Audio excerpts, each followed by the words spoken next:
Real Me, This Is My Life, Chapter 5, Episode 22. I was 13 years old, 1982. Our last episode of Chapter 5. Alam ko na pwede namang tumulong nila mama at papa sa bahay. Ang kapatid kong babae, 11 years na siya, at yung isang lalaki kong kapatid, 10 years old na rin. Pwede nang sila na lang magbabantay pag wala silang pasok sa school. Nag-aaral silang dalawa, magbabantay sa aming kapatid na 6 years old, 3 years old, at ang bagong baby na bunso namin. Makakatulong na rin sila sa gawaing bahay. Pag wala ako, kailangan kong magtrabaho para makatulong din sa mga pangangailangan nila. Kung gigipitin sila sa pera mga ganon, at baka matutupad ko ang pangarap kong makapag-aral ulit, oo mahirap, lalo na may maliit na naman kaming kapatid. Mas lalong hindi na nila ako mapag-aral.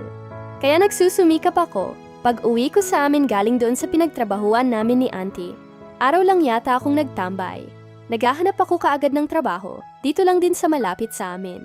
Nakakita din ako kaagad ng trabaho, tindera sa palengke malapit lang sa amin.